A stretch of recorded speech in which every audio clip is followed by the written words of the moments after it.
Okay আৰম্ভ কৰিছো হা আমি লাষ্ট কোৱেশ্চন কি লিখাইছিলো চোৱাচোন আজি পৰা সাইন্সৰ ভিডিও দি যাম হা ओके सर চাইজোৱা আমি লাষ্ট কোৱেশ্চন কি লিখাইছিলো প্লাজমা কি মানে প্লাজমা কি চোৱা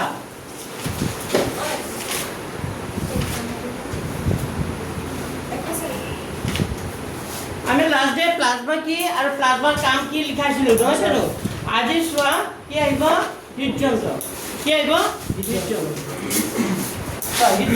আহিব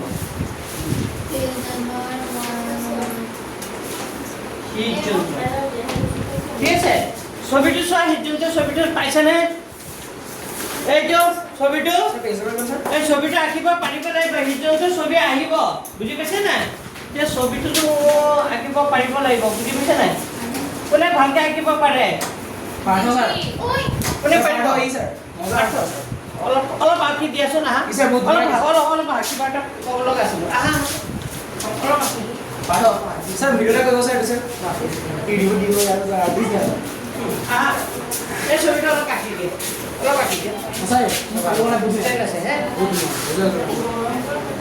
वीडियो ले बनी চাবা কেনেকৈ আঁকে হে হে सर यार एसी निकले सर बाजार से भागी लो খালি শেপটো বনাই দিয়া কেনেকৈ আঁকে চাই ল'বা তোমালোকে হে চ' ই কেনেকৈ আঁকে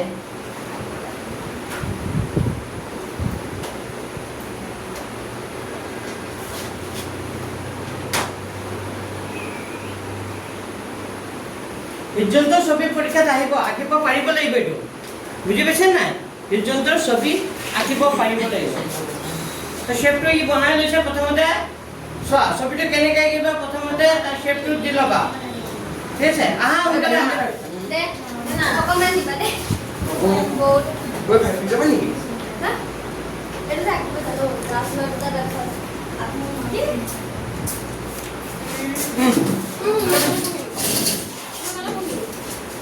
আহা সোনকালে কোন আছে বাহিৰত গিটাৰ বজাই আছে পাছা বাপে এটা কি আছে এই কততে না এইটো ফালা ধৰিয়া वो लिखा यार बहाने দিবা চোৱা প্ৰথমতে এই তলৰ শেপটো দি ল'বা প্ৰথমতে কেনেকৈ আঁকিবা এই তলৰ যে ড্ৰয়িংটো আঁকিছে এই তেনেকৈ আঁকিব লাগিব ঐ এইপিনে চোৱা কেনেকৈ আঁকি আছে ছবিটো এইটো চোৱা ভালকৈ চোৱা প্ৰথমতে তলত যিটো শেপ আছে বাওনি লয় আৰু বাওনি লয় আৰু কোনি লয় এইটো শেপটো দি ল'বা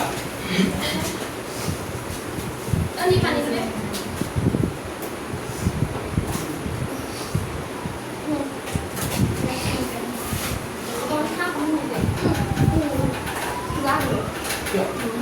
अब तुम्हें खाली शेप बना दिया है मेन बना दिया ওই ইয়াত অলপ বুজাম চোৱা এইখিনি যিখিনি কথা মই বুজাম এইখিনি কথা বুজিলে তোমালোকে পৰীক্ষাত লিখিব পাৰিবা এইবাৰ পৰীক্ষাত এইটো প্ৰশ্ন আহিছিলে কি প্ৰশ্ন আহিছিলে মই চাই লৈছোঁ ৰবা एक दो चाव सर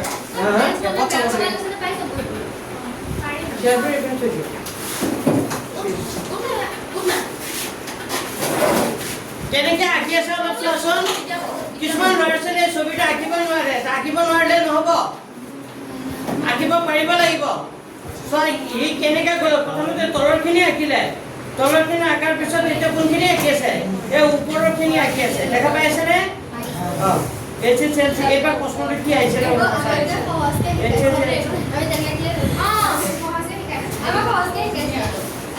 हमारा सर ने এই আচ্ছা মাজতে স্যার জিলা আউল পাউল আছে কেন নাই দিয়া অঁ মেমে ইজি নিয়ন কাইছে কিন্তু ঘৰকেইটা লিখা অঁ হ'ব যেনেকৈ আঁকিলেও হ'ব ইজি হ'লে হ'ব মেমে কৈছে ফোন নম্বৰ দিও যে সেইটো লাগে সেইটো আহিলে ফুল পাম হ'ব তেনেকৈ আঁকিলেও হ'ব।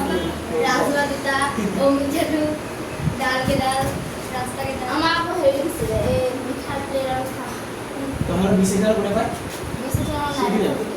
সিডিও না আচ্ছা হ'ব দিয়া হা আৰু অলপ কৰি বনাই দিয়া বাছ হ'ব দিয়া এইটো খালি কোনদিনা মই লিখিম দিয়া থেংক ইউ চাইছোঁ বেছ কিমান সময় লাগে 3 মিনিটৰ ভিতৰত ছবিটো আঁকিলে তো তোমালোকে এই 3 মিনিটৰ ভিতৰত ছবিটো আঁকিবলৈ চেষ্টা কৰা এতিয়া এই হৃদযন্ত্ৰৰ কোঠালি কেইটা থাকে কেইটা কোঠালি থাকে 4টা মেইন কোঠালিত চাৰিটা কি জানেনে? বাও অলিন্দ। এই কোঠালিটোক কি বুলি কয়? ইয়াত কপাট থাকে দেই, এনেকা কপাট থাকে ইয়াত। ঠিক আছে, এইটো কি বুলি কয়? চবটো নিলিখা দেখোন। এইটো বাও অলিন্দ। কি বুলি কয়? ঐ কথা নাপাতিবা। এইটো কয় বাও অলিন্দ। আৰু এইটো কি কয়? বাও নিলয়। এটা কথা মনত ৰাখিবা, তোমালোকে ইউটিউবত যদি ভিডিঅ' চোৱা চায়েন্সৰ এক্সপ্লেনেশ্যন কৰা ভিডিঅ' বহুত পাবা, কিন্তু নোটছ দিয়া ভিডিঅ' এটা নাপাবা। বুজি পাইছানে? তোমাৰ বুজোৱা ভিডিঅ'বোৰে চব পাই থাকিবা, কিন্তু কুৱেশ্যন এনচাৰ লিখি দিয়া বা তেনেকুৱা কোনো ভিডিঅ' নোপোৱা। তো মই ভাবিছোঁ এইবাৰৰ পৰা ময়ো মানে কুৱেশ্যন এনচাৰবোৰ মই দিয়ে যাওঁ, মই বৰ্ডতে লিখি যাম। বুজি পাইছে নাই?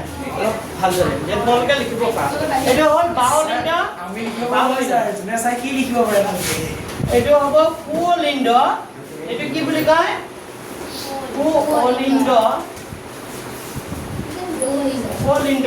আৰু এইটো কি বুলি কয়? কু নিলয়।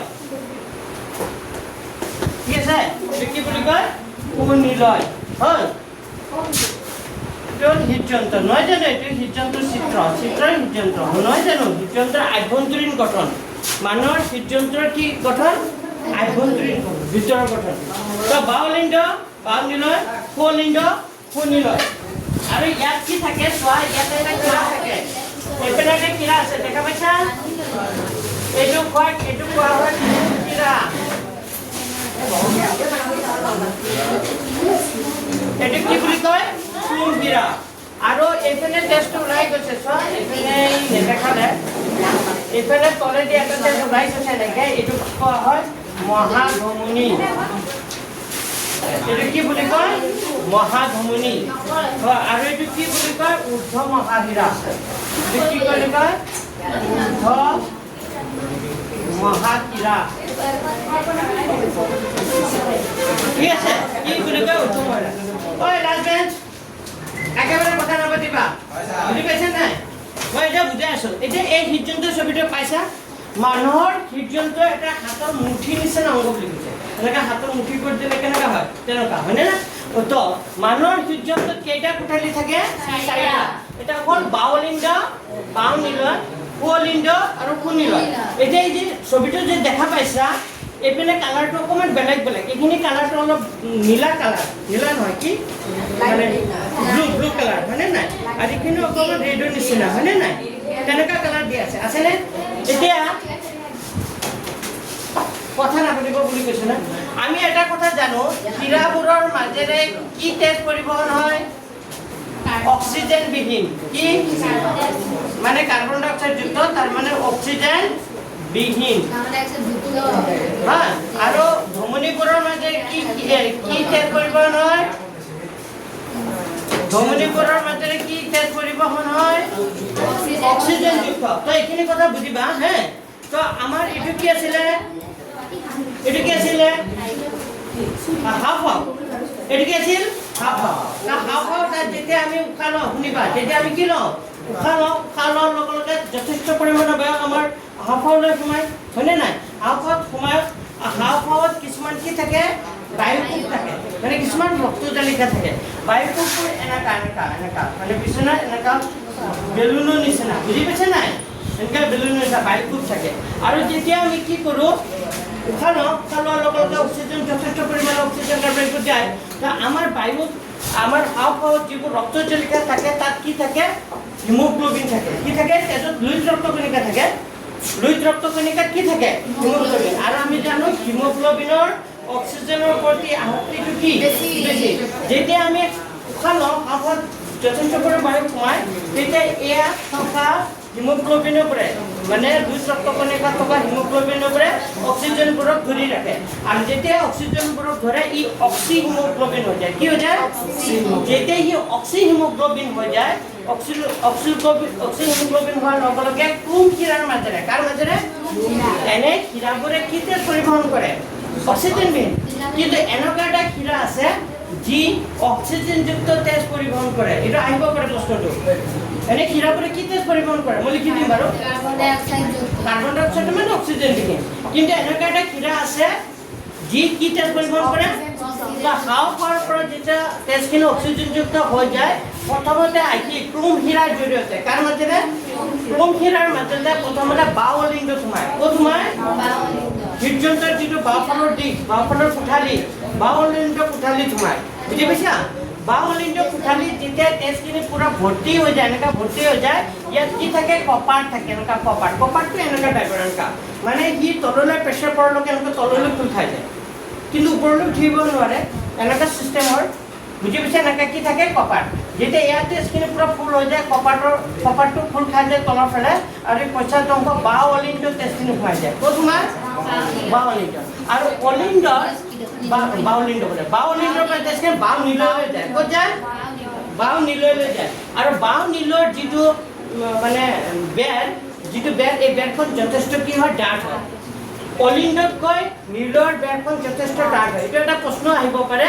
যে অলিণ্ডতকৈ নীলৰ তেজখিনি কিয় যথেষ্ট ডাঠ হয় কাৰণ কিয় ডাঠ হয় কাৰণ নীলত থকা তেজ মানে অলিণ্ডত তেজ ভৰ্তি হোৱাৰ লগে লগে ক'লৈ গুচি যায় নীলৰ তেজখিনি অলপ টাইম কি কৰিব লাগে থাকিব লাগে তাৰ পৰা হৃদযন্ত্ৰই কি কৰে পাম্প কৰি মানে শৰীৰৰ বিভিন্ন কোষলৈ কোনে লৈ যায় এই তেজখিনি চাইছানে ছবিটো ছবি চোৱা এইটো ছবি দেখা পাইছা মহাধমনীলৈ গৈছে কাৰ মাজেৰে গৈছে আমাৰ ধমনীবোৰৰ মাজেৰে কি তেজ পৰিবহণ হয় অক্সিজেনযুক্ত তো মহাধমনীৰ জৰিয়তে শৰীৰৰ বিভিন্ন কোষলৈ যায় বুজি পাইছে না আমাৰ শৰীৰৰ প্ৰতিটো কোষলৈ তেজ পৰিবহণ হয় জান নাই আৰু তেজ পৰিবহণ হয় কাৰণ আমি গাৰ শৰীৰৰ যিকোনো অংশত যদি আমি কিনেৰে এনেকুৱা খোজ মাৰি দিওঁ হয়নে নাই তেতিয়াহ'লে কি ওলাব তেজ ওলাব তাৰমানে শৰীৰৰ প্ৰতিটো কোষলৈ কি যায় তেজ যায় তো কোনে লৈ যায় তেজখিনি মহাধমনী ধমনীবোৰ বহুত ডাঠ বুজি পাইছে না ইয়াৰ বেৰখন যথেষ্ট ডাঠ আৰু যথেষ্ট পৰিমাণৰ তেজ পৰিবহণ হয়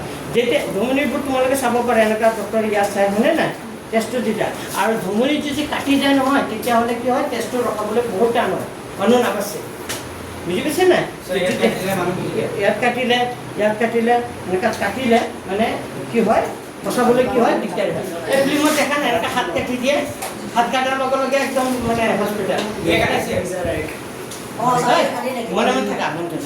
বুজি পাইছা তো প্ৰথমতে তেজখিনি আমি হাওঁফাওঁৰ পৰা অক্সিজেনটো তেজখিনি ক'ত সোমায় বাওলিণ্ডৰ পৰা ক'ত সোমায় বাওলিণ্ড আৰু বাও নীলৰ পৰা মহাধমনীৰ জৰিয়তে ক'ত যায় শৰীৰৰ বিভিন্ন কোষত যায় এতিয়া শৰীৰৰ বিভিন্ন কোষলৈ অক্সিজেনটো তেজখিনি যোৱাৰ পিছত অক্সিজেন মানে সেই তেজত কি থাকে যিখিনি খনিজ পদাৰ্থ গ্লুকোজ এমিনো এচিড এইবোৰ থাকে শৰীৰৰ বিভিন্ন লৈ যায় যিখিনি লাগে তাৰপিছত সেই তেজখিনি কি হৈ যাব কাৰ্বন ডাই অক্সাইড যুক্ত অক্সিজেন দিয়াৰ লগতে আকৌ কি হৈ যাব কাৰ্বন ডাই অক্সাইড যেতিয়া সি কাৰ্বন ডাই অক্সাইড যুক্ত হৈ যাব সেই তেজখিনি আকৌ আনিব লাগিব না আমাৰ হৃদযন্ত্ৰলৈ আকৌ আনিব কোনে আনিব হীৰাবোৰে কোনে আহিব হীৰাবোৰে আনিব কিন্তু সেই তেজখিনি প্ৰথমতে ঊৰ্ধ্ব মহাশিৰা কাৰ মাজেৰে ঊৰ্ধ্ব মহাশিৰাৰ জৰিয়তে প্ৰথমতে এইটো অক্সিজেন বিল তেজখিনি কিন্তু শৰীৰৰ বিভিন্ন কোষৰ পৰা অক্সিজেন বিল তেজখিনি আহি প্ৰথমতে ক'ত পৰিব কুৱলিণ্ড ক'ত পৰিব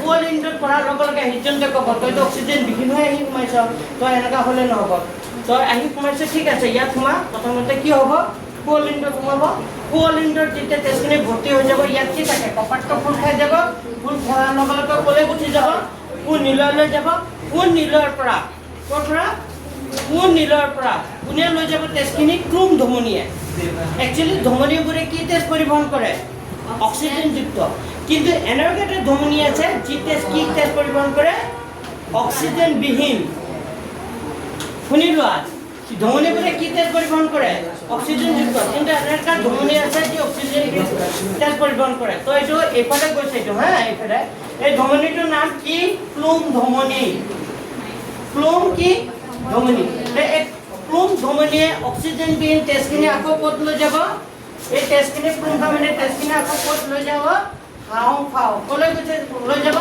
হাওঁফাওঁত আকৌ কি থাকিব লুইত ৰক্তকণিকা বায়ুকোষ থাকিব বায়ুকোষবোৰত কিছুমান ৰক্তজালিকা থাকিব ৰক্তজালিকাবোৰত কি থাকিব লুইত ৰক্তকণিকা থাকিব লুইত ৰক্তকণিকাত কি থাকিব হিমোগ্লবিন থাকিব তো হিমোগ্লবিনৰ লগতে এই অক্সিজেনবিহীন তেজখিনিৰ হিমোগ্লবিনে কি কৰিব অক্সিজেনবোৰক কি কৰিব ধৰি আকৌ কি হৈ যাব অক্সিহিমোগ্লবিন হৈ যাব অক্সিজেনযুক্ত হৈ যাব যেতিয়া অক্সিজেনযুক্ত হৈ যাব তেতিয়া আকৌ ক্ৰোম হীৰাই হাওঁফাওঁৰ পৰা ক্ৰোম হীৰা আকৌ ক'ত আনি সোমাব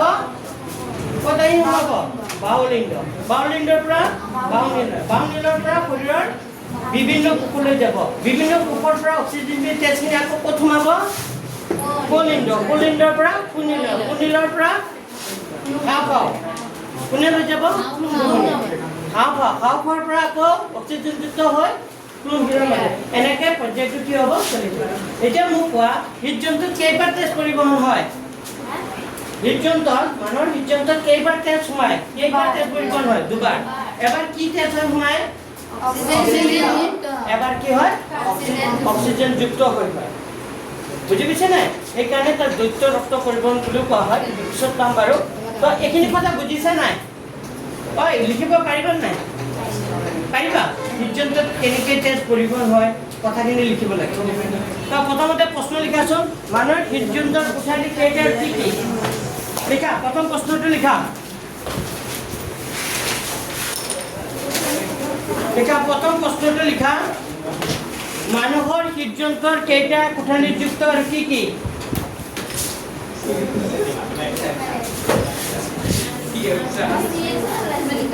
মানুহৰ হৃদযন্ত্ৰৰ কেইটা কোঠালিযুক্ত আৰু কি কি ঐ কিয় কথা পাতি আছা হা কিয় কথা পাতি আছা লিখা প্ৰশ্ন লিখা মানুহৰ হৃদযন্ত্ৰৰ কেইটা কোঠালিযুক্ত আৰু কি কি প্ৰশ্ন লিখা মানুহৰ হৃদযন্ত্ৰৰ কেইটা কোঠালিযুক্ত আৰু কি কি পানী খাব মন যায় বাহিৰত খাই আহিবা যোৱা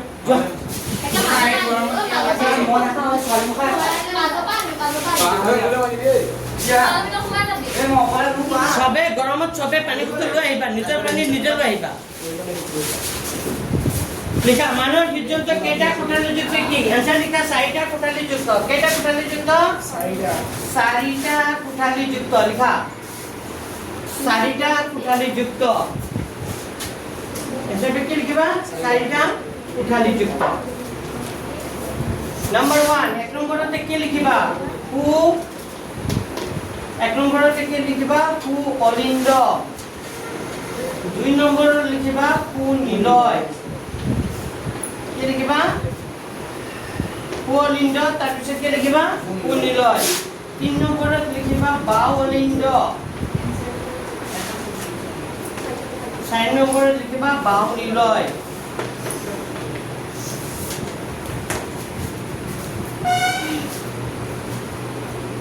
হ'ব লেখা কোনটা লিখা কোলিন্দ কোনিলয় বাউলিন্দ বাউনিলয়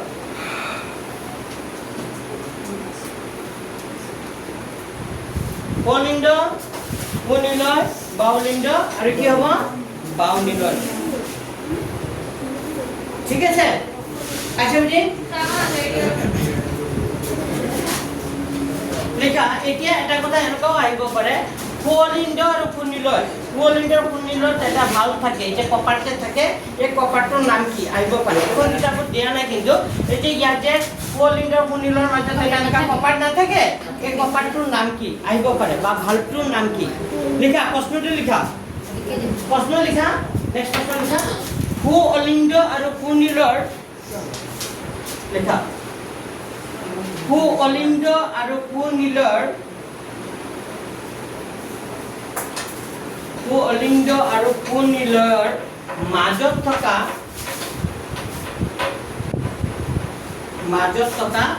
ভালটোৰ নাম কি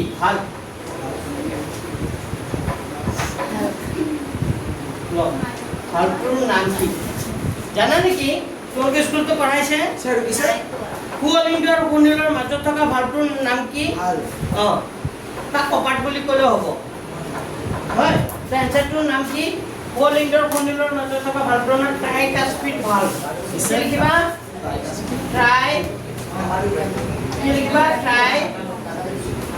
ট্ৰাইকাস্পিড ভালভ লিখা ট্ৰাইকাস্পিড ভালভ কোলিন্দ আৰু কোনিলয়ৰ মাজত থকা ভালটোৰ নাম কি ট্ৰাইকাস্পিড ভালভ ট্ৰাই মধ্যনত ৰকাৰ আকাৰ হৈছে ট্ৰাইকাস্পিড ভালভ ট্ৰাইকাস্পিড ভালভ হ'ল পিছত নেক্সট প্ৰশ্ন লিখা এতিয়া লিখা বাউলিন্দ আৰু বাউনীলৰ মাজত কপাৰ থাকে নাই এই কপাৰটোৰ নাম কি লিখা বাউলিন্দ আৰু বাউনীলৰ মাজত থকা ভালটোৰ নাম কি বাউলিন্দ আৰু বাউনীলৰ মাজত থকা বাউলিন্দ আৰু বাউনীলৰ মাজত থকা ভালটোৰ নাম কি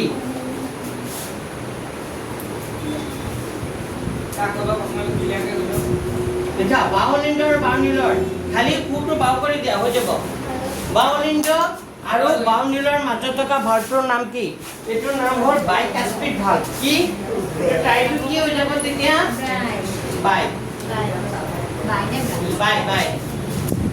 লিখা বাইকাস্পিড ভাল টাইটো কি হৈ যাব তেতিয়া বাইকাস্পিড ভাল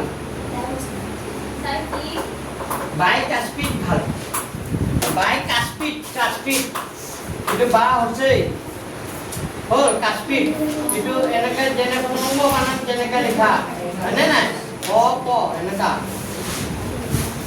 কাস্প হয়নে নাই বাইকাস্পিড লিখিলা এতিয়া নেক্সট প্ৰশ্ন লিখা অন্তনীলৰ বেৰখন লিখা প্ৰশ্ন লিখা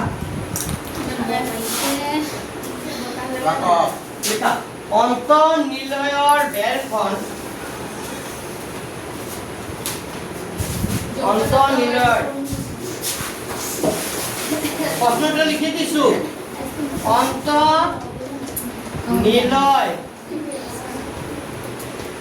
অন্তনীলৰ বেৰখন লিখা অন্তনীলৰ বেৰখন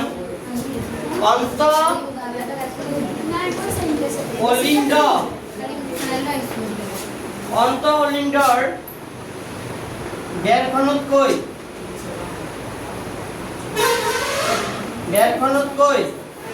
বেৰখনতকৈ ডাঠ হয় কিয়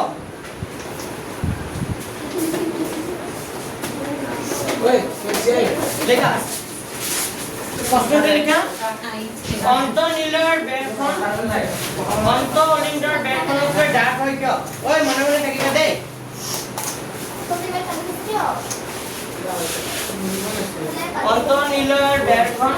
অন্তঃলিংগৰ বেৰখনতকৈ ডাঠ হয় কিয় ঐ কি হৈছে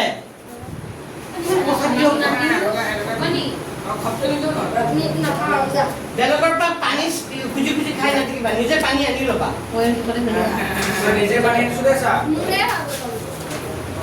বুজি পাইছা নাই কোনেও কাকো বোতল নিদিবা নিজে পানী আনিবা কিচেন ৰুমৰ আগত কি কৰি থাকা অন্তঃলিংগৰ বেৰখনতকৈ ডাঠ হয় কিয় হ'ল এনচাৰটো ক'ৰ পৰা লিখিবা মই কৈ দিছো এনচাৰটো ক'ত আছে ইয়াৰ পৰা লিখিবা নীলৰ পৰা তেজ দেহৰ বিভিন্ন অংগলৈ পৰিবহন কৰিব লগা হোৱাৰ কাৰণে অন্তঃনীলৰ বেৰখন অন্তঃলিংগৰ বেৰখনতকৈ যথেষ্ট ডাঠ হয় মানে যিটো প্ৰেগাপ আছে এই প্ৰেগাপটোৰ আগৰ পৰা 1 2 3 4 নম্বৰ লাইনটোৰ পৰা লিখিবা ক'ৰ পৰা লিখিবা ইয়াত আছে চোৱা নীলৰ পৰা তেজ দেহৰ বিভিন্ন অংগলৈ পৰিবহন কৰিব লগা হোৱাৰ কাৰণে অন্তঃনীলৰ বেৰখন অন্তঃলিংগৰ বেৰখনতকৈ যথেষ্ট ডাঠ হয় বাছ এইখিনি লিখিলে হ'ল 1 মাৰ্কছ আহিব ইয়াৰ পৰা এইটো প্ৰেগাপ দেখা পাইছা প্ৰথম যিটো প্ৰেগাপ সেকেন্ড প্ৰেগাপটোৰ লাষ্টৰ লাইনৰ পৰা 4 নম্বৰ লাইন লাষ্টৰ পৰা 4 1 2 3 4 নীলৰ পৰা তেজৰ পৰা একদম ডাঠ হয় বুলি লিখিলে হ'ল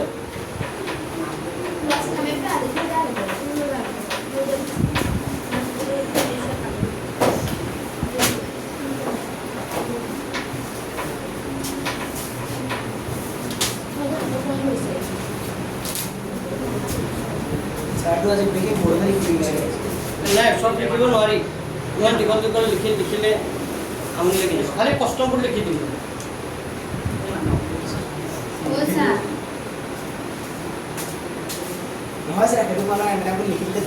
নাই মই কিতাপত কৈ গৈছো না যোনে লিখিব বুজি পাইছে নাই কাৰোবাৰ যে লিখিব মন যায় নোটছ ইয়াৰ পৰা মই কৈ দেখাই দিছোঁ নহয় মই প্ৰথম প্ৰেগাপ ছেকেণ্ড প্ৰেগাপটোৰ পেজ নম্বৰ কিমান আছে 106 তে চাইছো হ'ল লিখিলা পিছত নেক্সট প্ৰশ্ন লিখা নীলৰ পৰা অলিন্দলৈ তেজ উভতি যাব নোৱাৰে কিয় মানে নীলৰ পৰা তেজ অলিন্দলৈ উভতি যাব নোৱাৰে কিয় নেক্সট প্ৰশ্ন লিখা প্ৰশ্নটো হ'ল নীলৰ পৰা লিখা নীলৰ পৰা তেজ নীলৰ পৰা কি তেজ অলিন্দলৈ উভতি যাব নোৱাৰে কিয়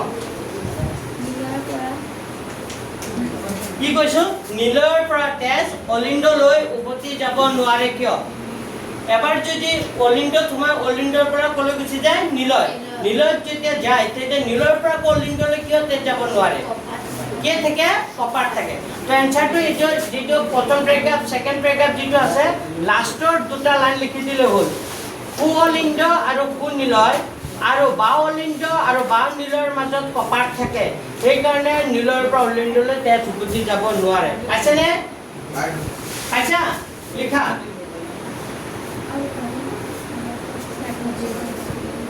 আহিব এনেকা ভিতৰৰ পৰা প্ৰশ্ন আহিব বুজি পাইছে না এনেকা ডাইৰেক্ট পাৰফেক্টলি কোৱেশ্চন আনসাৰ নিদিয়ে এনেকা ভিতৰৰ পৰা প্ৰশ্ন আহিব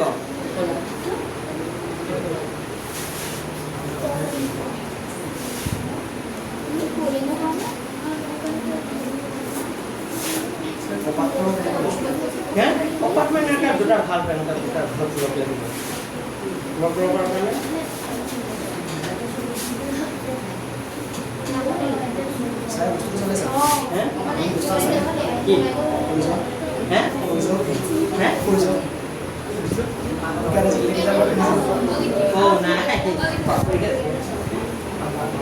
লিখা হল এনসাৰ লিখিলা গুড পিছৰ প্ৰশ্নটো লিখা পিছৰ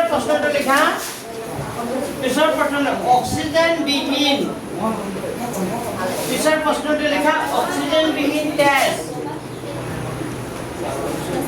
লাল ব্ৰাঞ্চ খালি কি আছো অক্সিজেন বিহীন তেজ পৰিবহন কৰা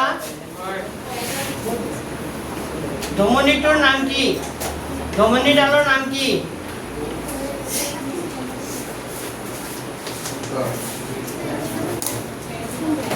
देखा ऑक्सीजन विहीन और साइड ध म ल दिखा का लीने न ধমনী মানে যে ল নিচিনা ল নিচিনা লাগিলে নহব মুখেৰে কৈ কিছু নহয় ধমনী লাগিলে নহব দেখা অক্সিজেন বিহীন তেজ পৰিবহন কৰা ধমনীডালৰ নাম কি কি অক্সিজেন বিহীন তেজ পৰিবহন কৰা ধমনীবোৰে কি কৰে অক্সিজেন যুক্ত তেজ পৰিবহন কৰে কিন্তু অক্সিজেন বিহীন তেজ পৰিবহন কৰা ধমনীটোৰ নাম কি প্লুম ধমনী আনসাৰটো কি হ'ব প্লুম ধমনী দেখা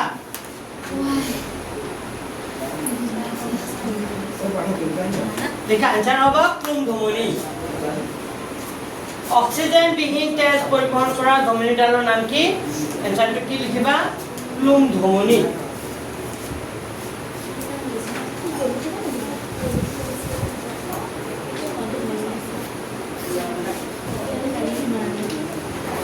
হল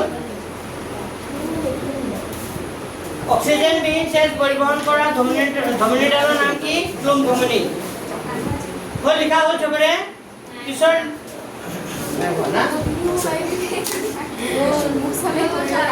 হল তাৰ পিছত লিখা অক্সিজেন যুক্ত তেজ কি লিখিবা অক্সিজেন যুক্ত তেজ পৰিবহন কৰা শিৰাডালৰ নাম কি অক্সিজেন যুক্ত তেজ লিখা পিছৰ প্ৰশ্নটো লিখা অক্সিজেন যুক্ত তেজ পৰিবহন কৰা শিৰাটোৰ নাম কি অক্সিজেন যুক্ত তেজ পৰিবহন কৰা শিৰাটোৰ নাম কি প্লুম শিৰা অক্সিজেন যুক্ত তেজ পৰিবহন কৰা অক্সিজেন যুক্ত তেজ পৰিবহন কৰা শিৰাডালৰ নাম কি আনসাৰটো কি লিখিবা প্লুম শিৰা সেইকেইটা প্ৰশ্ন আহিব পাৰে এইটো ইয়াৰ পৰা হয় এতিয়া অক্সিজেন পৰিবহণটো লিখি দিব লাগিব নে নিজে বনাই লিখিবা মই লিখি দিম নেকি লিখা ये लिखेगा हो মই লিখি দিছো লিখা ঐ প্ৰশ্ন এটা লিখা প্ৰশ্ন লিখা নেক্সট প্ৰশ্ন লিখা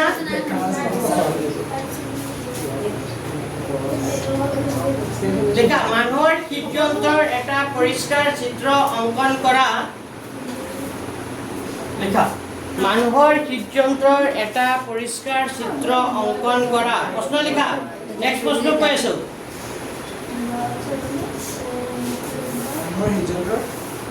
মানুহৰ হৃদযন্ত্ৰৰ এটা লেখা মানুহৰ হৃদযন্ত্ৰৰ এটা পৰিষ্কাৰ চিত্ৰ অংকন কৰা আঁকিব লাগিব মানে হৃদযন্ত্ৰৰ এটা পৰিষ্কাৰ চিত্ৰ অংকন কৰা আৰু হৃদযন্ত্ৰত কেনেকৈ তেজ পৰিবহণ হয় আৰু হৃদযন্ত্ৰত কেনেকৈ তেজ পৰিবহণ হয় বৰ্ণনা কৰা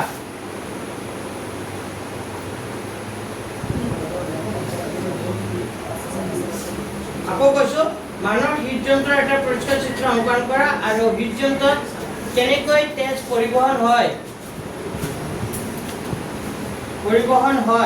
বৰ্ণনা কৰা তইটো বনাই লিখিম হ'ব তই লিখা মানুহৰ হৃদযন্ত্ৰটো প্ৰথমতে এক কাম কৰিবা তোমালোকে হৃদযন্ত্ৰৰ ছবিটো আঁকি ল'বা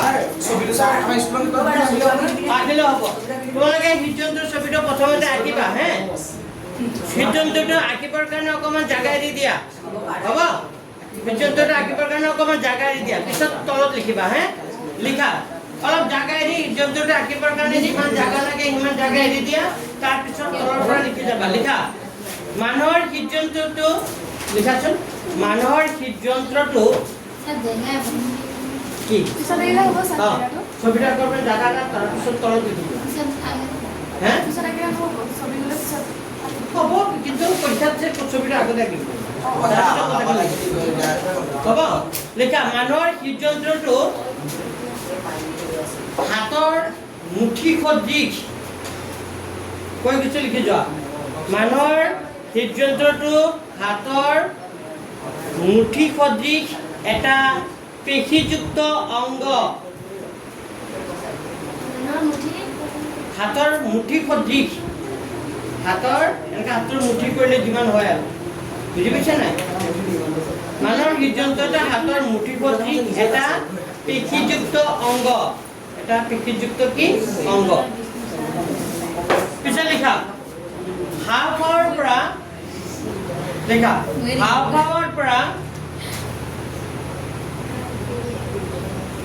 হাওঁফাওঁৰ পৰা অক্সিজেনযুক্ত তেজ হাওঁফাওঁৰ পৰা অক্সিজেনযুক্ত তেজ আহি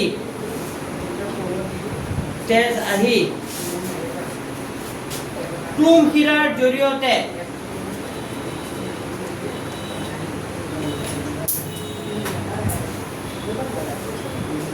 হাওঁফাওঁৰ পৰা অক্সিজেনযুক্ত তেজ আহি ক্লোমশিৰাৰ কি জৰিয়তে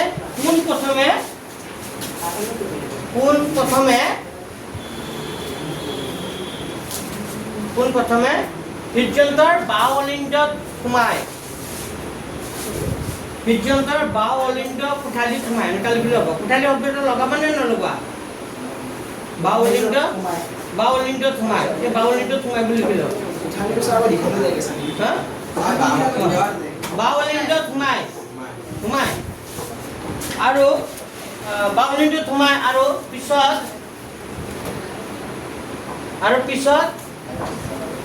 পিছত বাওঁ নীললৈ প্ৰৱেশ কৰে আৰু পিছত বাওঁ নীললৈ প্ৰৱেশ কৰে দাঢ়ি বাওঁ নীললৈ কি কৰে প্ৰৱেশ কৰে লিখিব পাৰা বাওঁ নীলৰ বেৰখন অকণমান লিখিলে লিখিব পাৰা বাওঁ নীলৰ বেৰখন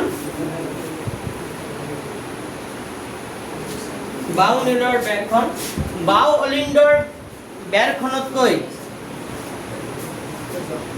বাও নীলৰ বেৰখন বাও অলিণ্ডৰ বেৰখনতকৈ যথেষ্ট ডাঠ হয়।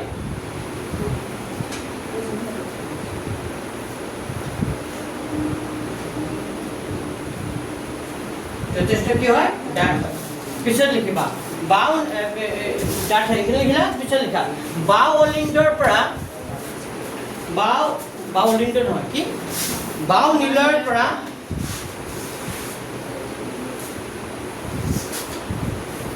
নীলৰ পৰা অক্সিজেনযুক্ত তেজখিনি বাও নীলৰ পৰা অলিণ্ডৰ নহয় কি লিখিবা বাও নীলৰ পৰা অক্সিজেনযুক্ত তেজখিনি লিখিলানে? বাও নীলৰ পৰা অক্সিজেনযুক্ত তেজখিনি মহাধমনীৰ জৰিয়তে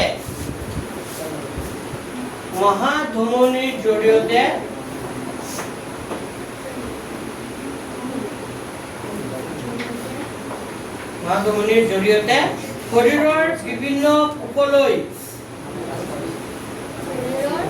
শৰীৰৰ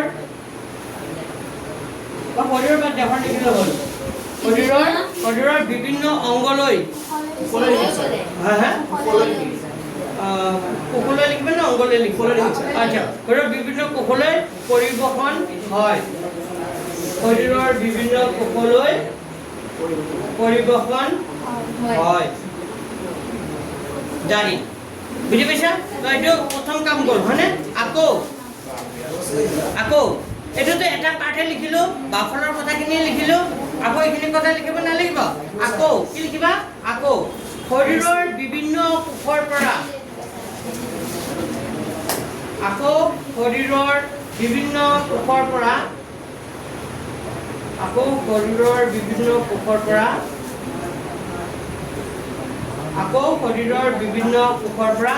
অক্সিজেনবিহীন তেজ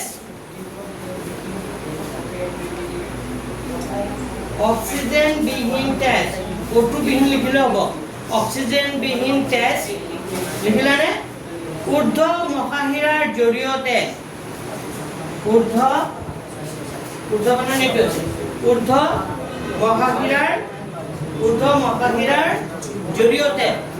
মহাশিৰাৰ জৰিয়তে সু অলিণ্ডত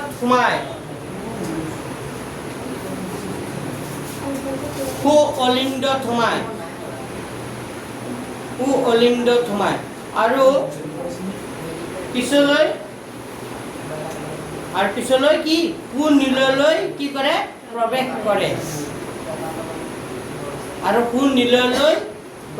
কৰে। এতিয়া তেজখিনি ক'ত আছে? সুনীললৈ কি কৰে? প্ৰৱেশ কৰে। দাৰি লিখিলা? সুনীলৰ পৰা অক্সিজেনবিহীন তেজখিনি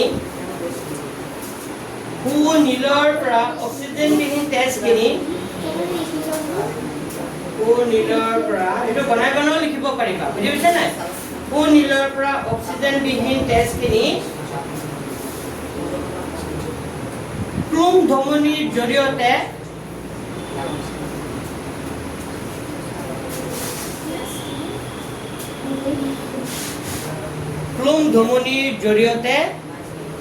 হাঁওফাওলৈ প্ৰৱেশ কৰে। হাঁওফাওলৈ যায় এনেকুৱা হাঁওফাওলৈ যায় লিখা। ক্লোম ধমনীৰ জৰিয়তে হাঁওফাওলৈ যায়।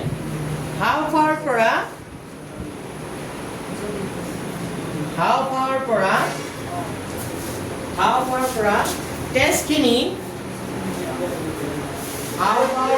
তেজখিনি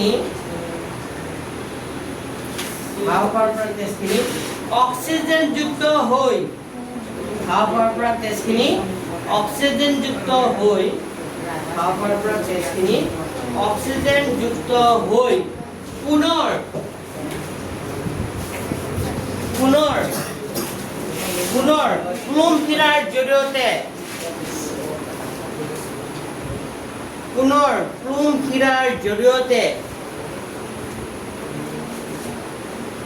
ক্লোম শিৰাৰ জৰিয়তে বাও অলিণ্ডত সোমায়।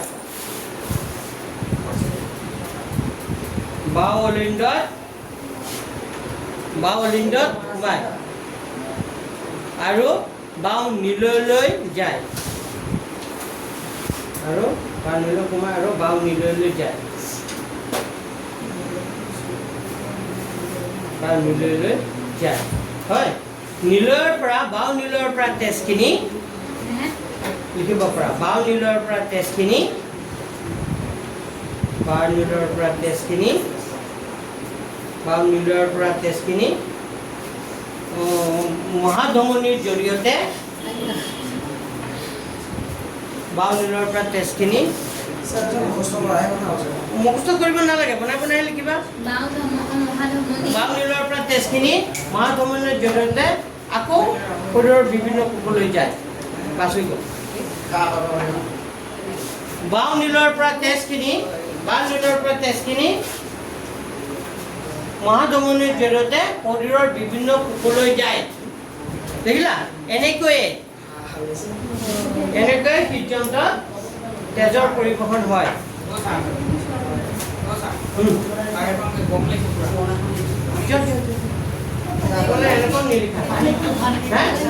এনেকৈ হৃদযন্ত্ৰত তেজৰ পৰিবহণ হয় এনেকৈ হৃদযন্ত্ৰত তেজৰ পৰিবহণ হয় বুজি পাইছে নে লিখাখিনি এইটো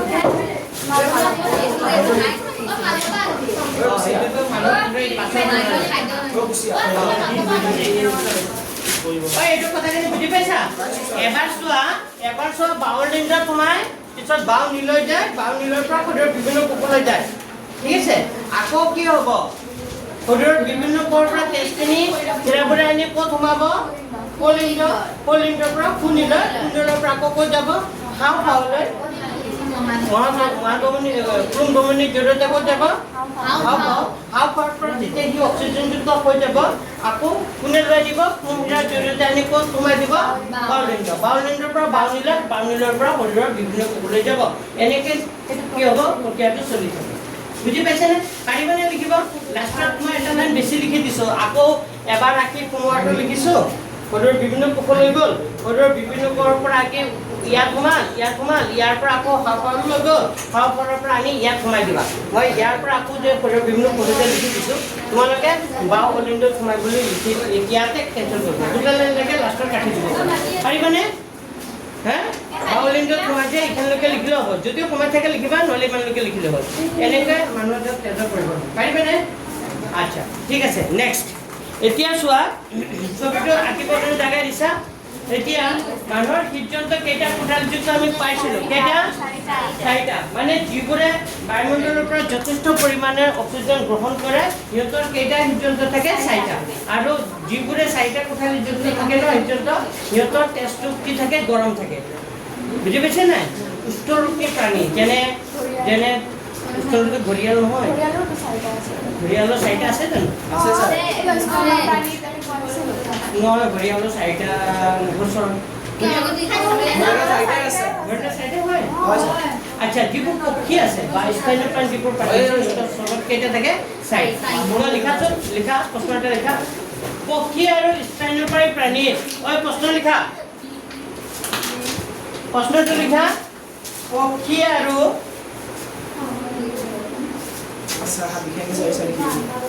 প্ৰশ্নটো লিখা পক্ষী আৰু স্তন্যপায়ী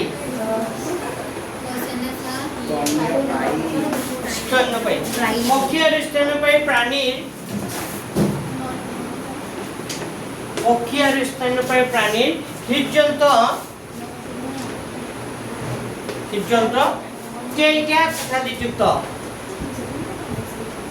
কেইটা কোঠালিযুক্ত স্কুলত এইটো পাঠ শেষ নেকি দেখা পক্ষী আৰু স্তন্যপায়ী প্ৰাণীৰ হৃদযন্ত্ৰ কেইটা কোঠালিযুক্ত এনচাৰ কেইটা লিখিবা চাৰিটা লেখা পক্ষী আৰু স্তন্যপায়ী প্ৰাণীৰ হৃদযন্ত্ৰ কেইটা কোঠালিযুক্ত এনচাৰ কি লিখিবা চাৰিটা হ'ল তাৰপিছত লিখা মৎস্য শ্ৰেণীৰ প্ৰাণীৰ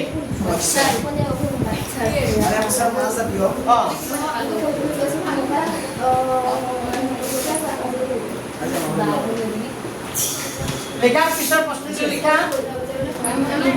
লিখা ওই কথা নাপাতিবা লিখা মৎস্য শ্ৰেণীৰ প্ৰাণীৰ পৰ্যন্ত প্ৰাণীৰ বুজি দিছো লিখা মৎস্য শ্ৰেণীৰ প্ৰাণীৰ পৰ্যন্ত কেইটা কোঠালি যুক্ত কেইটা এই দেখো মৎস্য শ্ৰেণীৰ কেইটা দুটা থাকে না তিনটা থাকে এই দুটা মৎস্য শ্ৰেণীৰ কেইটা থাকে দুটা স্যার কনফিউজ করা দিলে স্যার মৎস্য শ্রেণীর প্রাণী পর্যন্ত কেইটা কোঠালি যুক্ত দুটা কোঠালি যুক্ত মনে রাখিবা মৎস্য শ্রেণীর প্রাণী পর্যন্ত কেইটা কোঠালি ঠান্ডা থাকে বুঝি পাইছে না যেটা টেস্ট কি থাকে মাছ হোক মানে নাই বা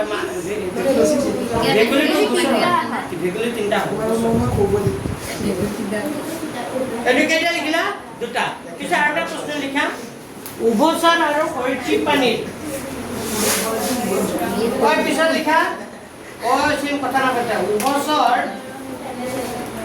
পিছৰ প্ৰশ্নটো লিখা উভচৰ আৰু সৰীসৃপ প্ৰাণীৰ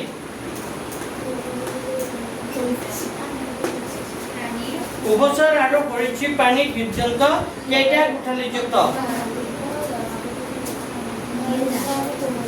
উভচৰ আৰু সৰীসৃপ প্ৰাণীৰ পৰ্যন্ত কেইটা কোঠালি যুক্ত এনসাৰটো কেইটা লিখিবা তিনিটা তো এটা মনে ৰাখিবা ইয়াৰ পৰা এমসিকিউ আহিব পাৰে বুজি পাইছা স্যাৰ পৰীক্ষা প্ৰাণীতে পড়ে পৰে কিন্তু ভৰিয়ালৰ সাইডত থাকে আমি জানো কিয় থাকে এটা সৰীসৃপ প্ৰাণীটো মানে টেস্ট বড় গৰম থাকে মানে যদি বগাই যায় আমরা টেস্ট বড় তো মানে মানুহটো খাই দিয়ে না বুজি পাইছা না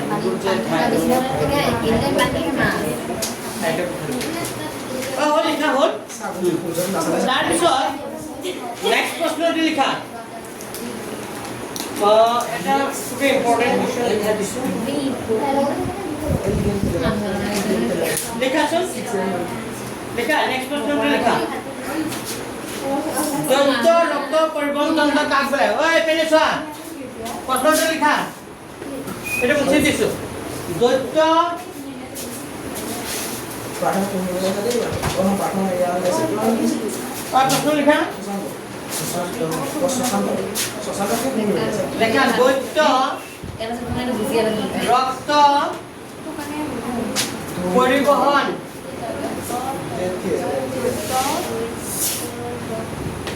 দৈত্য রক্ত পরিবহন তন্ত্র কাক বোলে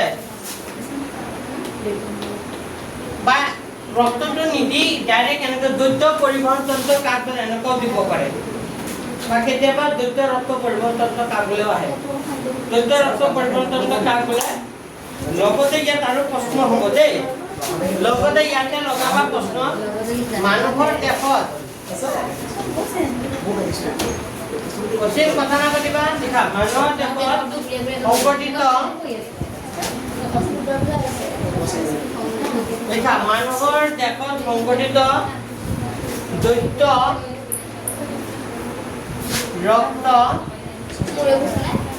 ৰক্ত পৰিবহন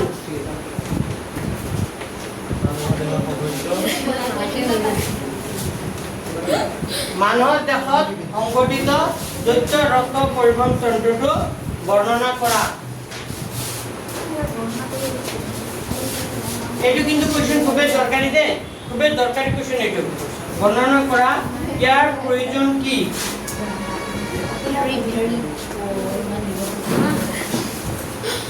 ইয়াৰ প্ৰয়োজন কি ইয়াৰ প্ৰয়োজন কি তো এইটো প্ৰশ্ন আহাৰ চান্স আছে যে খুবেই চান্স আছে তোমালোকে ছবি কোনটো আঁকিব লাগিব জানা নাই এই ছবিটো আঁকিব লাগিব সেই ছবিটো আগতে বুজি লোৱা এইটো এনসাৰ লিখা দৈত্য ৰক্ত পৰিবহন তন্ত্ৰ কাক বোলে মানুহৰ তেজ কেইবাৰ পৰিবহন কৰে য'ত দুবাৰ এবাৰ অক্সিজেনযুক্ত হৈ আৰু অক্সিজেন বিহীন হয়নে নাই দুবাৰ পৰিবহন হোৱাৰ কাৰণে তাক দৈত্য ৰক্ত পৰিবহন তন্ত্ৰ বুলি কোৱা হয় এতিয়া চোৱা এনসাৰটো ক'ৰ পৰা লিখিবা এই কিতাপখন এনেকা লোৱা লৈছা তাৰ যিটো লাষ্ট লাইনটো আছে পাইছানে মেৰুদণ্ডী প্ৰাণী পাইছা মেৰুদণ্ডী প্ৰাণীৰ ক্ষেত্ৰত তেজ চলাচলৰ চক্ৰ এটা সম্পূৰ্ণ হ'বলৈ হৃদযন্ত্ৰৰ মাজেৰে দুবাৰ পৰিবাহিত হ'ব লাগে তেজৰ এনে পৰিবহনকে দ্বৈত পৰিবহন তন্ত্ৰ বোলে বা দ্বৈত পৰিবহন বোলে খাইছেনে লিখা কালকুলেটৰ আগতে লিখি লোৱা কালকুলেটৰ আগতে লিখি লোৱা পিছত কৈছে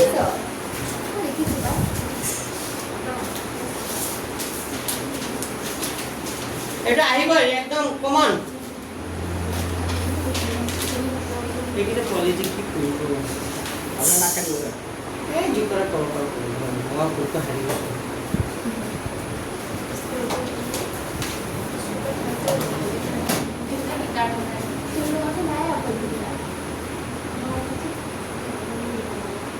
লিখে নপৰে স্যাৰ বহিখন চলি যায় না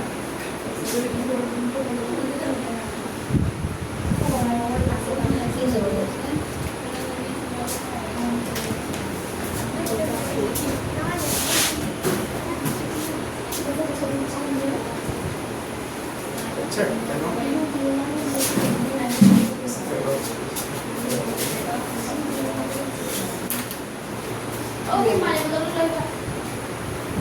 লিখা হ'ল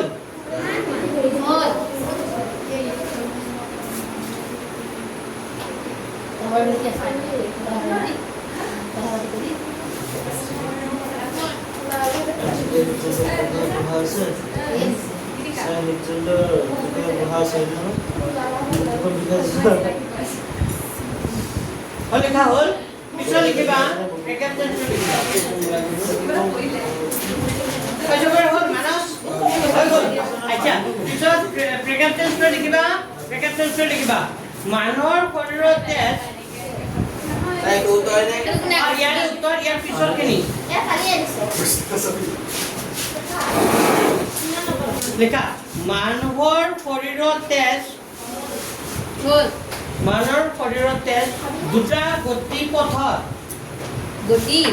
দুটা গতিপথত পৰিবহন ঘটে মানুহৰ শৰীৰত তেজ দুটা গতিপথত পৰিবহন ঘটে লিখিলা ইয়াৰে এটাক গাড়ীতে লিখিবা ইয়াৰে এটাক সুকীয় পৰিবহন বোলে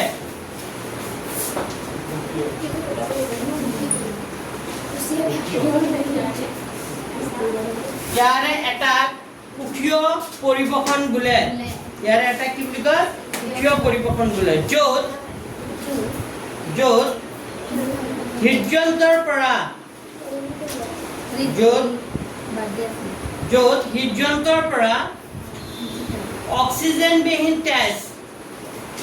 য'ত হৃদযন্ত্ৰৰ পৰা অক্সিজেনবিহীন তেজ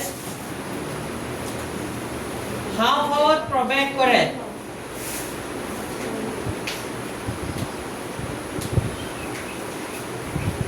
য'ত হৃদযন্ত্ৰৰ পৰা অক্সিজেনবিহীন তেজ হাওঁফাওঁত কি কৰে প্ৰৱেশ কৰে আৰু হাওঁফাওঁৰ পৰা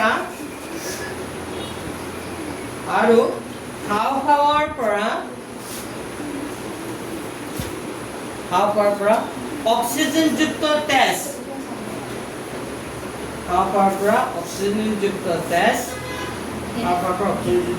লিখিলা আকৌ হৃদযন্ত্ৰত প্ৰৱেশ কৰে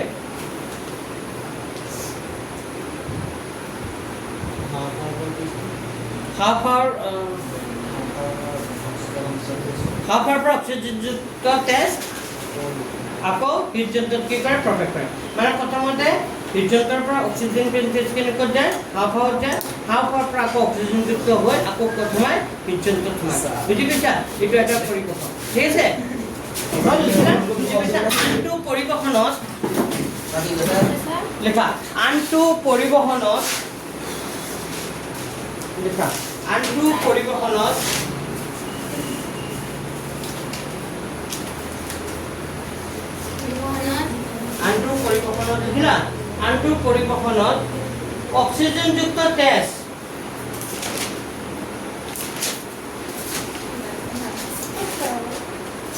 আনটো পৰিবহনত অক্সিজেনযুক্ত তেজ হৃদযন্ত্ৰৰ পৰা ওলাই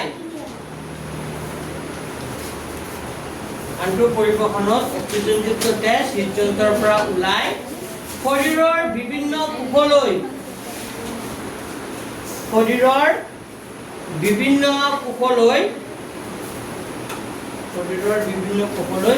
পৰিবহন কৰে। শৰীৰৰ বিভিন্ন কোষলৈ পৰিবহন কৰে। শৰীৰৰ বিভিন্ন কোষলৈ কি কৰে? পৰিবহন কৰে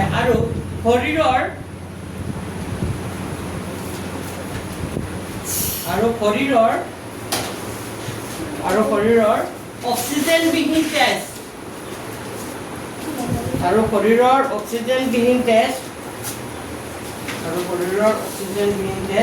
পুনৰ হৃদযন্ত্ৰত প্ৰৱেশ কৰে।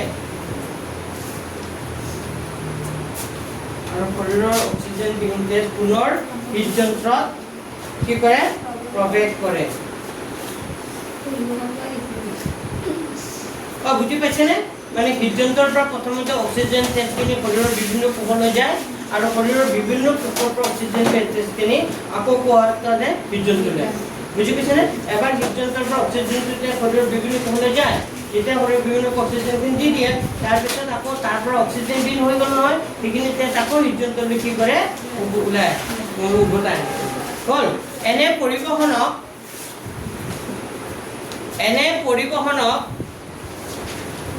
সিস্টেমিক, এনে পৰিবহনক কি লিখিবা?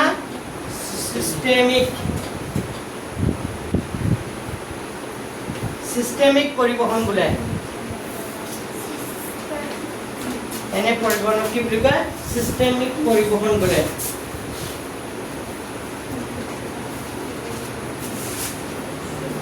সিস্টেমিক কি বোলে? পৰিবহন বোলে। তেজৰ এই দুই প্ৰকাৰৰ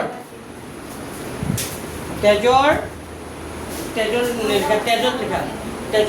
এই দুই প্ৰকাৰৰ পৰিবহনকে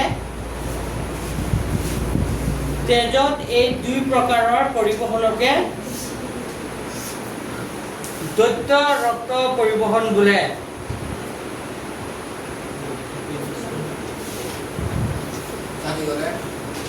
তেজত এই দুই প্ৰকাৰৰ পৰিবহনকে দ্বৈত ৰক্ত পৰিবহন বোলে। হ'ল? এইখিনি লিখাৰ পিছত ছবিটো আঁকি দিবা। এইখিনি লিখাৰ পিছত কি আঁকিবা? ছবিটো। তাৰপিছত আৰু এটা প্ৰশ্ন আছে নহয়, ইয়াৰ প্ৰয়োজন কি? নাছিল জানো? এইটোত মাৰ্কছটো কেনেকুৱা আহি যাব জানো? 1 + 3 + 1 = 5। পৰীক্ষাৰ প্ৰশ্নটো এনেকুৱা আহিব। বুজি পাইছেনে? 1 + 3 + 1 মানে 1 নম্বৰ থাকিব, কালকুলেটৰ থাকিব, 3 মাৰ্কছটো এইটো বৰ্ণনাখিনি থাকিব, চৰিত্ৰটো থাকিব, 1 মাৰ্কছটো আকৌ ইয়াৰ প্ৰয়োজন থাকে, ইয়াত থাকিব। হ'ব? ইয়াত পিছত লাষ্টৰ ব্ৰেকআপটো চেঞ্জ কৰি লিখিবা। লেখা দ্বৈত ৰক্ত সংবহন তন্ত্ৰত ছবিটো আঁকিবৰ কাৰণে জাগাই দি দিয়া। ছবিটো আঁকি কোনটো ছবি আঁকিবা? তলৰ ছবিটো। ছবিটো আঁকাৰ পিছত তোমালোকে লিখিবা। লেখা দ্বৈত ৰক্ত সংবহন তন্ত্ৰত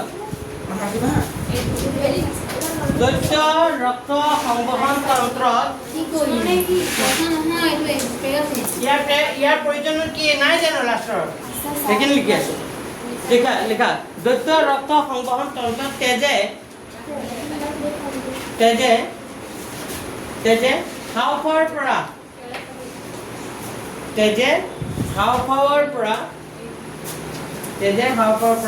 অক্সিজেন গ্ৰহণ কৰি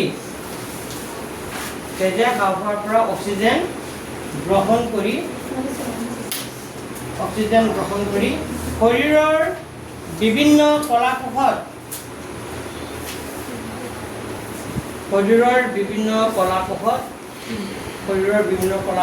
অক্সিজেন যোগান ধৰিব পাৰিছে।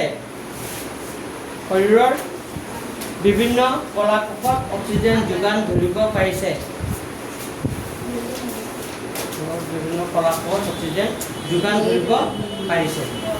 বুজিলা?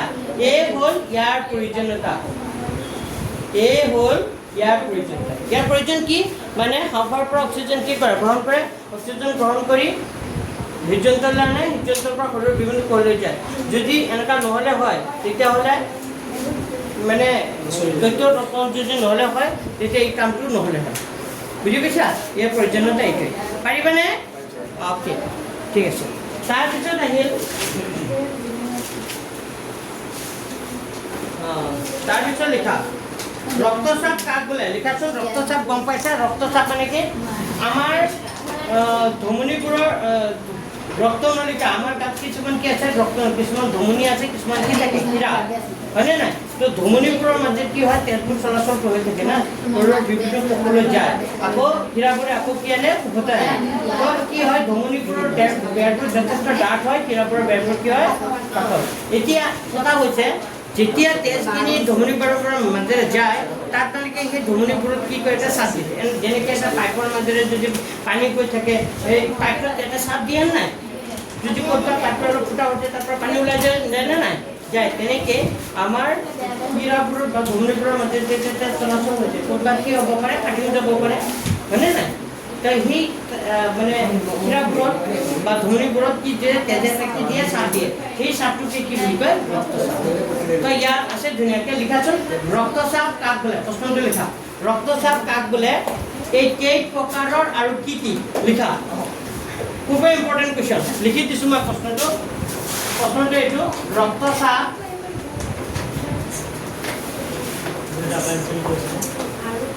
লিখা ৰক্তচাপ কাক বোলে ই কেই প্ৰকাৰৰ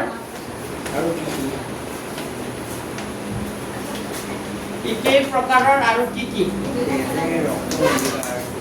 লেখা ৰক্তচাপ কাক বোলে এই কেই প্ৰকাৰৰ আৰু কি কি তো এনচাৰটো কিতাপৰ একেবাৰে এইটোত যে দেখা পাইছে একেবাৰে ওপৰত আছে তেজে ৰক্তনলিকা বেৰৰ বিপৰীতে প্ৰয়োগ কৰা শক্তিক কি বুলি কয় ৰক্তচাপ বুলি কোৱা হয় আগতে এইটো লিখা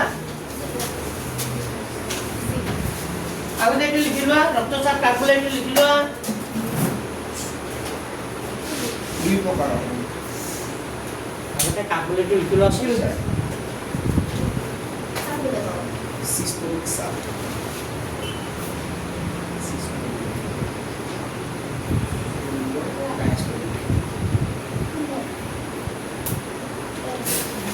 লিখিলা নে ৰক্তচাপ কাক বোলে হ'ল লিখা হ'ল পিছত লিখা ই কেই প্ৰকাৰৰ লিখা ই কেই প্ৰকাৰৰ লিখিবা ই কেই প্ৰকাৰৰ দুই প্ৰকাৰৰ নম্বৰ 1 এক নম্বৰ লিখা সিস্টোলিক চাপ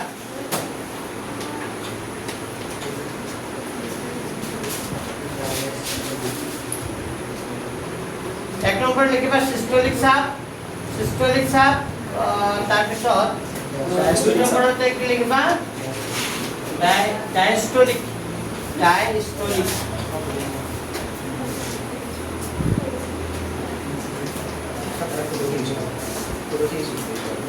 লেখা এক নম্বৰতে লিখি দুই প্ৰকাৰ এক নম্বৰ লেখা সিস্টোলিক চাপ আৰু দুই নম্বৰতে কি লিখিবা ডায়াস্টোলিক চাপ হ'ল পিছৰ প্ৰশ্নটো লেখা সিস্টোলিক চাপ আৰু ডায়াস্টোলিক চাপ কাক বোলে পিছৰ প্ৰশ্নটো লেখা সিস্টোলিক চাপ আৰু ডায়াস্টোলিক চাপ কাক বোলে লেখা সিস্টোলিক চাপ আৰু ডায়াস্টোলিক চাপ কাক বোলে কোনোবাই যদি লিখিব পৰা নাই মোক ক'বা মই ফটো মাৰি দি দিম মোৰ তাত ফটো মাৰা আছে যদি লাগে মোক মেছেজ কৰিবা দি দিম হা দেখা সিস্টোলিক চাপ আৰু ডায়াস্টোলিক চাপ কাক বোলে এইখিনি লাষ্ট লিখম হয় সিস্টোলিক চাপ ডায়াস্টোলিক চাপ কাক বোলে হ'ল তো এনচাৰটো এইটো ঘৰত লিখি ল'বা এপিনে চোৱা ক'ৰ পৰা লিখিবা নিলয় সংকোচনৰ সময়ত ধমনীৰ ভিতৰত প্ৰয়োগ হোৱা চাপক সিস্টোলিক চাপ বোলে আৰু নিলয় শিথিল অৱস্থাত ধমনীত প্ৰয়োগ হোৱা চাপক ডায়াস্টোলিক চাপ বোলে এতিয়া মই অকণমান কথা বুজাই দিছোঁ এইপিনে বুজিবলৈ চেষ্টা কৰা ইয়াত মানুহৰ কেইটা কাপ দি আছে 4টা হয়নে নাই ৰক্তচাপ যদি জোখে প্ৰেছাৰ যদি জোখে তাৰ এটা মেচিন থাকে তাৰ ভিতৰত এটা কি থাকে মেচিন এই মেচিনটো তেনেকুৱা এটা বস্তু আছে তাত কি থাকে পাৰা থাকে পাৰা তেনেকুৱা নাম্বাৰবোৰ থাকে 10 20 30 40 50 60 70 80 90 কি থাকে 90 100 110 120, 130 এনেকা 300 লৈকে থাকে বুজি পাইছেনে কিমান লৈকে থাকিব 300 লৈকে থাকিব এটা কথা হ'ল ইয়াৰ লগত এটা তাৰ এনেকা লগোৱা থাকে আৰু এনেকা এটা বস্তু আছে বুজি পাইছা যেতিয়া মানুহজনৰ ৰক্তচাপ জোখে মানুহৰ হাতত চৰা এইটো হাতত কি আছে তেজ আছে হয়নে নাই যেতিয়া ৰক্তচাপ জোখিব এইটো চোৱা প্ৰথম যিটো হাত দি আছে তাত চোৱা এইটো ধমনীৰ মাজত কি আছে তেজ চলাচল হৈ আছে ৰঙা ৰঙা হৈ আছে তাৰ মানে ইয়াত কি আছে তেজ আৰু প্ৰথম অৱস্থাত ইয়াত এটা এনেকা ই মাৰি দিয়ে বেলুন এনেকা এটা মাৰি দিয়ে হয় এটা কাপ বুলি কয় ৰবৰৰ কাপ কি ৰবৰৰ কাপ এটা ইয়াত কি কৰি দিয়ে এই কৰিলো তাতো কৰিব পাৰি বুজি পাইছা তাতো কৰিলো আচ্ছা প্ৰথমতে কাপটো বান্ধি দিয়ে বান্ধি দি এই যে দেখা পাইছে না এইটো ভাইৰাছটো এইটো তেনেকা টিপিব লাগে টিপিলে কি হ'ব তোমাৰ হাতত যিখিনি তেজ আছে শুনি লোৱা হাতত যিখিনি তেজ আছে গোটেইখিনি তেজ কি হ'ব ওপৰলৈ উঠি যাব বুজি পাইছে না এই কাপটো যে বান্ধি দিছে এই কাপটো ক'ত যাব ওপৰলৈ উঠিব আৰু ওপৰলৈ উঠাৰ পিছত যিটো ষ্টেথোস্কোপ আছে কাণত যে লগাই ষ্টেথোস্কোপটো ইয়াত লগাই দিয়ে হয় এই লগাই দিয়াৰ পিছত এই তেজখিনি যে ওপৰ চব তেজ ওপৰলৈ উঠাই দিলোঁ নহয় সেই তেজখিনি ওপৰৰ পৰা তললৈ পৰিবলৈ দিয়া হয় যেতিয়া তেজটো ওপৰৰ পৰা পৰে তেতিয়া ইয়াত ষ্টেথোস্কোপটো তুমি কি ৰাখিছা লগাই ৰাখিছা যেতিয়া তেজটো পৰিব প্ৰথম যিটো তেজৰ টোপালটো পৰিব পৰাৰ লগে লগে তুমি শব্দ এটা শুনিবা টপ তেনেকুৱা শব্দ টপ টপ টপ তেনেকুৱা তেজটো পৰি আছে গম পাবা এনেকুৱা কিবা এটা বস্তু পৰিলে শব্দ শুনে নাই এই তেজ যে পৰিছে ষ্টেটৰ শব্দটো বহুত ডাঙৰ ডাঙৰকৈ শুনা পায় ভিতৰৰ শব্দ শুনা পায় বুজি পাইছে নাই ষ্টেথোস্কোপৰ কি বাউণ্ডাৰী কি তুমি ভিতৰত কি শব্দ আছে সেই শব্দটো শুনা পাবা তো ভিতৰত তেজটো যে আহি পৰিব এইপিনে এটা শব্দ শুনা পাবা শব্দ পিছত শুনি থাকিবা তেজটো যেতিয়া পৰি আছে ওপৰৰ পৰা প্ৰথম শব্দটো ক'ত পৰিছে ইয়াত ৰিডিঙত চাবিলে কিমানত পৰিছে সাপোজ কিমানত প্ৰথম শব্দটো হৈছে 120 হয় প্ৰথম শব্দটো শুনিছে পিছত শুনি আছে তেজখিনি ওপৰৰ পৰা তললৈ আহি আছে এটা সময়ত গোটেইখিনি তেজ হাতত আহি যাব আৰু গোটেইখিনি তেজ যেতিয়া ওপৰৰ পৰা যিখিনি তেজ উঠাইছিলোঁ ওপৰলৈ গোটেইখিনি তেজ তললৈ আহি গ'ল নহয় সেইটা সময়ত শব্দটো নুশুনা হ'বা যেতিয়া নুশুনা হ'বা সেইটো মাৰ্ক কৰিব লাগিব কিমানত নুশুনা হৈছে সাপোজ কিমানত নুশুনা হৈছে 80 শুনিছা প্ৰথম শব্দটো কেতিয়া শুনিছিলা 120 তো 120 টো হ'ব সিস্টোলিক চাপ সিস্টোলিক আৰু আকিটো কি হ'ব ডায়াস্টোলিক চাপ বুজি পাইছা সিস্টোলিক চাপ ডায়াস্টোলিক চাপ কিমান নৰ্মেল এজন মানুহৰ কিমান থাকিব লাগে 120/80 mm Hg ঠিক আছে mm বুজি পাইছে নে প্ৰথম mm থাকে চাপৰ মাত্ৰা মিলিমিটাৰ mm যেটা না থাকে যেটা না লাগে mm বুজি পাইছা 120 বাই কিমান থাকিব লাগে এজন মানুহৰ নৰ্মেল ব্লাড প্ৰেছাৰ কিমান থাকিব লাগে 120/80 থাকিব লাগে এটো নৰ্মেল ব্লাড প্ৰেছাৰ মনত থাকিব তো পিছৰ এটা প্ৰশ্ন লিখি লোৱা সাধাৰণ সিস্টোলিক আৰু ডায়াস্টোলিক চাপৰ মাত্ৰা কিমান লিখা সাধাৰণ সিস্টোলিক লিখা সাধাৰণ লিখা আগৰ প্ৰশ্নটো এনসাৰ লিখি লবা ঘৰত পিছৰ প্ৰশ্নটো লিখা সাধাৰণ সিস্টোলিক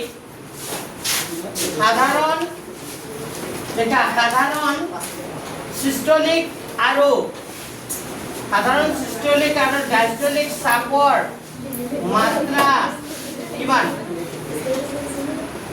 লিখা সাধাৰণ সিস্টোলিক আৰু ডায়াস্টোলিক চাপৰ মাত্ৰা কিমান সাধাৰণ সিস্টোলিক আৰু ডায়াস্টোলিক চাপৰ মাত্ৰা কিমান এনসাৰটো কিমান লিখিবা 120/80 মানে সিস্টোলিক চাপৰ মাত্ৰা 120 আৰু ডায়াস্টোলিক চাপৰ মাত্ৰা 80 mm লিখিবা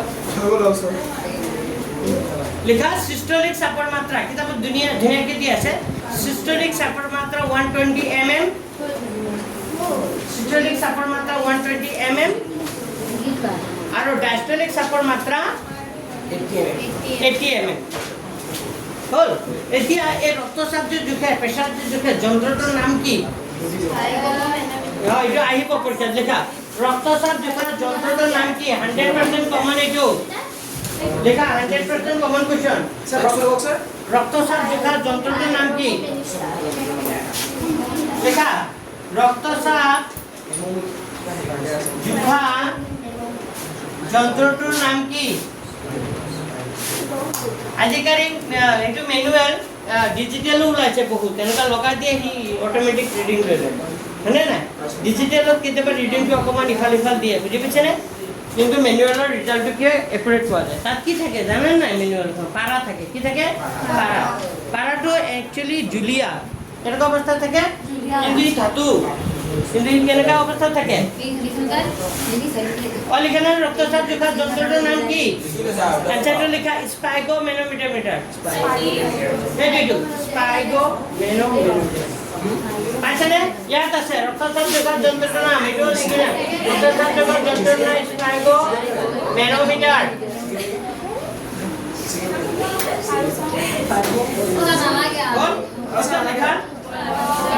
हाइपरटेंशन क्या बोले लास्ट क्वेश्चन हाइपरटेंशन क्या बोले लिखा हाइपरटेंशन क्या बोले हाइपरटेंशन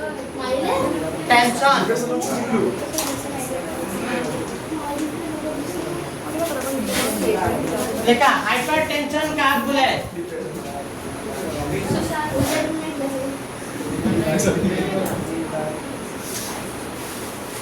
টেনচনটো লিখিবা তেজৰ উচ্চ চাপক হাইপাৰটেনশন বুলি কোৱা হয়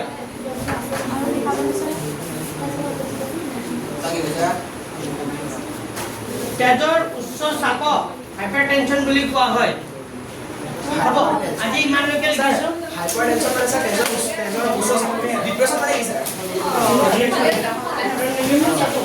নিম্ন চাপ ডিপ্ৰেছন ওই ডিপ্ৰেছন মানে নিম্ন চাপ বুলি গম পায়